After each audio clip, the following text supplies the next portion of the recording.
Hello and welcome to this presentation of new Ebgo bike.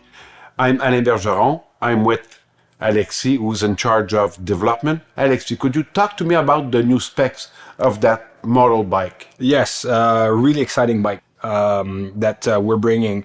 We have in front of us the top bar straight version. We also have a step through version as well, but really excited about this bike. Obviously, it's an e-bike, but it doesn't look like an e-bike, and that was the intention, to have a much more minimalistic design, something much closer to a traditional road bike, so to speak, in the geometry, in the carbon look of the welding as well, and in the overall look and feel of the bike. By feel, the experience riding the bike, much more intuitive, much more responsive as well. So closer to a road bike. Obviously, in terms of new features and what we brought in this urban bike, this commute bike, so to speak, is first and foremost the carbon belt that we're introducing. The advantage of that is obviously multifaceted compared to a traditional chain. Why? You don't need to clean it. You don't need to oil it. You don't need to mind if you're riding in snow, sand, dirt, whatsoever. It will not rust, and it will keep doing its job, rain or shine, to extend more than 10,000 kilometers, which is 5 times what a regular chain would provide on an e-bike. Second thing, we remove the rear derailleur. Why? Because we wanted the bike to be as easy to maintain as possible. Commuting on a daily basis, you're relying on your bike to go to work, to go to the grocery shopping, go see friends. So you want it to work, and you want it hassle free, right? So getting rid of the derailleur, just get rid of the adjustments and the overall jumpiness of the cassette that we have from time to time. That is just something that we don't want to think about. We want to enjoy riding the bike.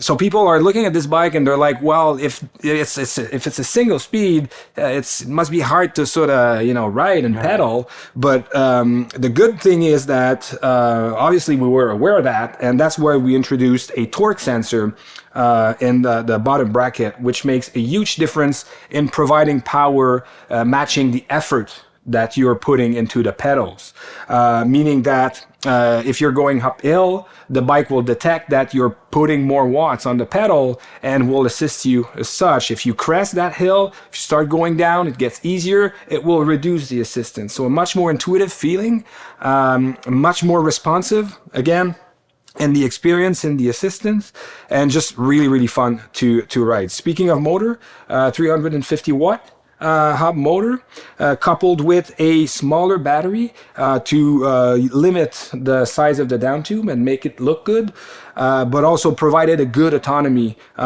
Speaking of capacity, it's 36 volt 10 amp for average 50 kilometers. So thinking of the stats in Quebec, like close to 35% of the population lives within a 5-kilometer radius of their workplace. So you have a lot of range to cover your sort of work related needs, but also to go around out and about, see friends, and just do your thing with the active mobility, anchored around a bike that will deliver a lot of fun, obviously, and a lot of value. Because of the sort of pain-free maintenance that comes with it.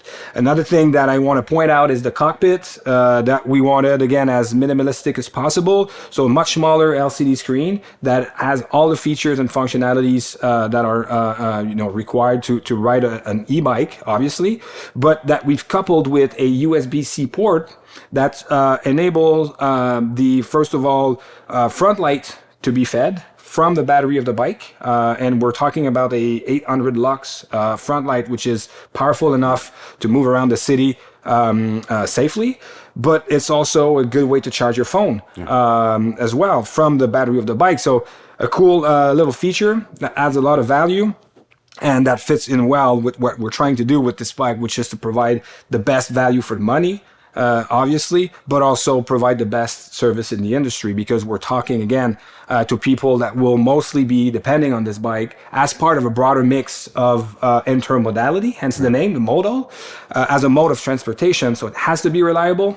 It has to be fun to ride. And if ever people are needing support, they can talk to someone that will be reliable as their bike is, really. So really cool product, really excited about that. And honestly, I think after this video, I'm gonna just go ride it out because it's so awesome.